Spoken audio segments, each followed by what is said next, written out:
মজুরি নির্ধারণে কোনো মৌনা জাতপাতের বিভাজন মানছি না, মানব না। বেকার মজুরি নির্ধারণে জাতপাতের বিভাজন মানছি না, মানব না। বেকার মজুরি নির্ধারণে জাতপাত সম্প্রদায়ের বিভাজন মানছি না, মানব না। ইনকলাব জিন্দাবাদ, ইনকলাব জিন্দাবাদ। সকল সমিতি ছোড়ো, ইনকলাব জিন্দাবাদ। ছোড়ো, ইনকলাব জিন্দাবাদ, ইনকলাব জিন্দাবাদ। কেন্দ্রীয় সরকার গ্রাম উন্নয়ন দপ্তর রেগার কাজে তফসিলি উপজাতি, ওবিসি এবং অন্যান্য এগুলি আলাদা করার জন্য বাজেট ব্যবস্থা করার ঘোষণা করেছেন। তাতে করে আমরা দেখেছি যে সারা দেশে যেই পরিস্থিতি তৈরি হয়েছে, নতুন যে বিজেপির নেতৃত্বে সরকার, তারা সরকারে আছে 2004 থেকে 9 সালে যে সরকার ছিল, কেন্দ্রের সরকার বামপন্থীদের সমর্থনে, আমাদের দেশে বামপন্থী কমিউনিস্টরা দীর্ঘদিন লড়াই করেছে গ্রামের গরিব মানুষের কাজের নিশ্চয়তার জন্য। এই সময়ের মধ্যে কেন্দ্রীয় সরকার বাধ্য হয়ে একটা আইন তৈরি করেছে রেগা, যাতে মানুষের 100 দিনের কাজের গ্যারান্টি থাকবে, যারা করতে চাইবে সবাই পাবে। কিন্তু 2014 সালে ক্ষমতায় এসে এই রেগাকে উঠিয়ে দেওয়ার জন্য কেন্দ্রীয় সরকার বিজেপি তারা উঠে পড়ে লেগেছে, বাজেট কমিয়ে দিয়েছে। তারা লক্ষ্য করছে আমাদের রাজ্যে যেখানে বামফ্রন্ট সরকারের সময় 93-94 দিন কাজ হতো, এখন 40 থেকে 45 দিন কাজ হয়। সম্প্রতি তারা যখন দেখেছে আন্দোলনের চাপে এটা বন্ধ করা যাচ্ছে না, তখন নতুন করে একটা সিদ্ধান্ত তারা ঘোষণা করেছে যে কেন্দ্রীয় সরকার রেগা যে বরাদ্দ করবে, এটা এসসি, এসটি, ওবিসি তাদের সংখ্যার উপরে কাজ হবে। বিভিন্ন রাজ্যে এই সংখ্যা যারা যা কাজ করবে তাতে মাস্টার রুল এসসি, এসটি আলাদা হবে এবং অন্যান্য আলাদা। তাতে করে জাতিগতভাবে যে বৈষম্য আমাদের দেশ চালু, এটা আরো উস্কে দেওয়ার চেষ্টা করছে, বিভ্রান্তি তৈরি করার চেষ্টা করছে, মানুষের বিভেদ তৈরি করার চেষ্টা করছে। সাথে সাথে আমরা জানি যে ভারতবর্ষে রেগার কাজ চালু হয়েছে, যাদের দরকার খেতে পায় না তারা কাজ করে, এবং তার মধ্যে বেশিরভাগ তফসিলি জাতি, উপজাতি, সংখ্যালঘু। তাদের জন্য যদি বাজেট বরাদ্দ নির্দিষ্ট থাকে তাহলে তো তারা কাজ পাবে না। কারণ আমরা আমাদের রাজ্যে লক্ষ্য করেছি যে 17% তফসিলি কাজ করে, তফসিলি অংশের মানুষ বেশি, প্রায় 22-23%, এবং উপজাতি 31% কাজ করে 40 থেকে 45%। বাকি অন্যান্য অংশের মানুষ কম করে কাজ করে, সরকার লাগে না, কাজ করে না। তারপরেও কাজ যারা করে আমাদের রাজ্যে রেগা, তারা কাজের এখন মজুরি পায় না। বিজেপির যারা মন্ডল নেতা তারা ভাগ করে নেবে। এই অবস্থায় এটা চালু করার মানে হলো যে এসসি, এসটিদের জন্য মাস্টার রুল আলাদা হবে, টাকা আলাদা দেবে। তাদের টাকা শেষ হয়ে গেলে আর তাদের জন্য টাকা দেবে না, অন্যান্যরা কাজ করবে না, তার টাকা ফেরত যাবে। এই যে একটা একদিকে বৈষম্য তৈরি করার নীতি, আরেকদিকে এই অংশের মানুষ যারা কাজ চাইবে তাদের কাজ বন্ধ করে দেওয়ার নীতি, এর বিরুদ্ধে আজকে সারা ভারতবর্ষে এগ্রিকালচার ওয়ার্কার্স ইউনিয়ন এবং দলিত মুক্তি মঞ্চ বিক্ষোভ কর্মসূচি জারি দিয়েছে।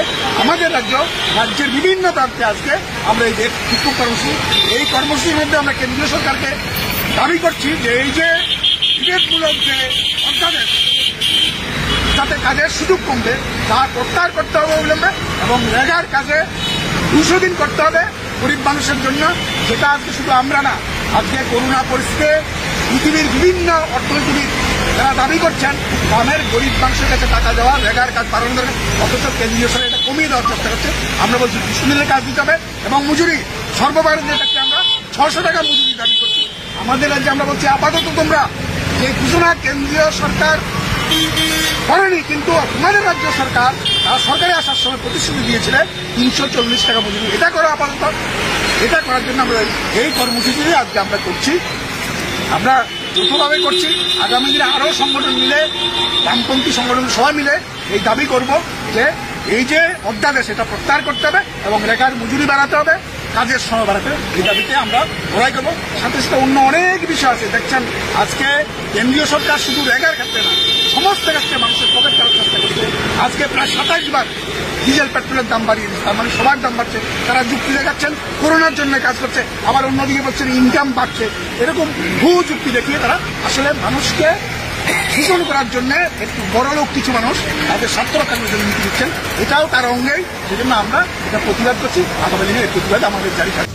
সারা ভারতবর্ষে ত্রিপুরা খ্যাত মজুর ইউনিয়ন এবং দলিত শোষণ মুক্তি মঞ্চ সর্বভারতীয় প্রতিবাদ দিবসের আহ্বান করেছে। আমাদের রাজ্যে ত্রিপুরা খ্যাত মজুর ইউনিয়ন এবং তফসিলি জাতি সমন্বয় সমিতি যৌথভাবে সারা রাজ্যে এই প্রতিবাদ কর্মসূচির আহ্বান করেছে। এই প্রতিবাদ কর্মসূচির মূল বক্তব্য হচ্ছে, কেন্দ্রীয় সরকারের গ্রাম উন্নয়ন দপ্তর ইতিমধ্যে সিদ্ধান্ত নিয়েছে রেগার মজুরি দেওয়ার ক্ষেত্রে তফসিলি জাতি, তফসিলি উপজাতি এবং অন্যান্যদের জন্য আলাদা আলাদা মজুরির ব্যবস্থা করবেন এবং এই মজুরি আলাদাভাবে বাজেট হবে, আলাদাভাবে পেমেন্ট হবে। এইভাবে আলাদা করার জন্যে এসসি, এসটি, আদার্স তাদের মধ্যে আবার নতুন করে বিভাজন সৃষ্টি করার যে পরিকল্পনা গ্রহণ করেছে, এটা অত্যন্ত খারাপ দৃষ্টিভঙ্গিতে চলছে। দেশের মধ্যে শ্রমিকদের মধ্যে নতুন করে বিভাজন সৃষ্টি করার পরিকল্পনা নিয়ে কেন্দ্রীয় সরকার এই পথে অগ্রসর হচ্ছে। এতে যেমন রেগার যে মূল আইন, এই এমজেন রেগা অ্যাক্ট, তার মূল যে আইন সেটাকে যেমন লঙ্ঘন করা হবে, তেমনি সারা দেশের শ্রমিকদের যে সমহারে বেতন পাওয়ার কথা সেই বেতনের ক্ষেত্রেও বৈষম্য সৃষ্টি হবে। এই যে বৈষম্য সৃষ্টি করার নীতি কেন্দ্রীয় সরকার গ্রহণ করেছে, আমরা তার বিরোধিতা করছি। এর মধ্যেই আমরা লক্ষ্য করছি কেন্দ্রীয় সরকার, বিশেষ করে বিজেপি ক্ষমতায় আসার পর, বিশেষ করে সংখ্যালঘু অংশের মানুষের উপর বাবরি মসজিদকে কেন্দ্র করে নানাভাবে হিন্দু মুসলিমে বিরোধ সৃষ্টি করার জন্যে পরিকল্পনা গ্রহণ করেছে। তেমনি দলিতদের উপর নির্যাতন চলেছে সারা দেশব্যাপী, বাড়ছে উত্তরপ্রদেশ, মধ্যপ্রদেশ, এমনকি এখন দেখছি আমরা ওই পশ্চিমবাংলা, গত দুদিন আগে পশ্চিমবাংলার এক দলিত মেয়েকে নির্যাতন করে তার নেকেড ছবি ভিডিও করে প্রচার করা হয়েছে। এই ধরনের ঘটনা যেমন ঘটছে আমাদের রাজ্যে, গত কয়েকদিন আগে এক মাংস বিক্রেতাকে জঘন্যভাবে পিটিয়ে তাকে হত্যা করা হয়েছে। সংখ্যালঘুদের উপর ভয়ঙ্করভাবে আক্রমণ সংঘটিত হয়েছে। ওই তেলিয়ামুড়া মহকুমার মঙ্গিয়াকামিতে গতকালকে গরু নিয়ে যাচ্ছিল 3 জন সংখ্যালঘু অংশের যুবক, তাদেরকে গরু চোর অপবাদ দিয়ে নৃশংসভাবে তাদের উপর আক্রমণ করে মারধর করে তাদেরকে হত্যা করা হয়েছে। তাদেরকে জিবি হসপিটাল নিয়ে যাওয়ার পর মৃত বলে ঘোষণা করা হয়েছে। এইভাবে গোটা দেশে একদিকে এই ধর্মের ভিত্তিতে বিভাজন, আরেকদিকে কেন্দ্রীয় সরকার নতুনভাবে বর্ণের ভিত্তিতে তফসিলি জাতি, তফসিলি উপজাতি সেই ভিত্তিতে রেগার কাজ দেওয়া, মজুরি বিলি করা, বাজেট করা, আলাদা পেমেন্ট করা, তার মধ্যে দিয়ে যেই বিভাজন সৃষ্টি হচ্ছে আমরা তার তীব্র বিরোধিতা করি। এটা অবিলম্বে প্রত্যাহার করে দেশের ঐক্য সংহতিকে আরও মজবুত করে অগ্রগতিকে এগিয়ে নিয়ে যাওয়ার জন্যে রেগার যে মূল উদ্দেশ্য, স্থায়ী সম্পদ সৃষ্টি করা, সমস্ত অংশের শ্রমিকদের কাজের ব্যবস্থা করা, সেটা করতে হবে। আমরা দাবি করছি 200 দিনের কাজ দিতে হবে বছরে, তার জন্য অর্থ বরাদ্দ করতে হবে। তেমনি মজুরি বৃদ্ধি করে 600 টাকা করতে হবে, যাতে করে একজন রেগার শ্রমিক তার পরিবার নিয়ে বাঁচতে পারে, সেই দাবি আমরা করছি। আর এখন যে পথে অগ্রসর হচ্ছে, এতে বিভাজন যেমন সৃষ্টি হবে, তেমনি পেমেন্ট করা, রেগার শ্রমিকদের তাদের তথ্য সংগ্রহ করা, তাদের মজুরি বিলি করা, সমস্ত দিক। কেন্দ্রীয় সরকারের এই যে মজুরি বৈষম্যের যে নির্দেশ, এটা একটা অবৈধ নির্দেশ, এটাকে প্রত্যাহার করতে হবে। এটা কখনো এরকম হতে পারে না যে সকলে মিলে একই জায়গায় একই সময় কাজ করলো, কে তপশিলি উপজাতি, কি ওবিসি, অন্যান্য, তাদের জন্য আলাদা তালিকা তৈরি করতে হবে। এটা কখনো হতে পারে না। এ প্রশ্নে আমরা যেটা বলতে চাই, এটা মজুরি আইন বিরুদ্ধ। এবং সবচেয়ে ভয়ঙ্কর যেটা হচ্ছে, কেন্দ্রীয় সরকারের যে রেগার যে নির্দেশ, এই নির্দেশ বহির্ভূত সিদ্ধান্ত কেন্দ্রীয় সরকার রাজ্যগুলোর প্রতি এবং কেন্দ্রীয় শাসিত রাজ্যগুলোর প্রতি চাপিয়ে দেওয়ার চেষ্টা করছে, অর্থাৎ এই নির্দেশ জারি করে।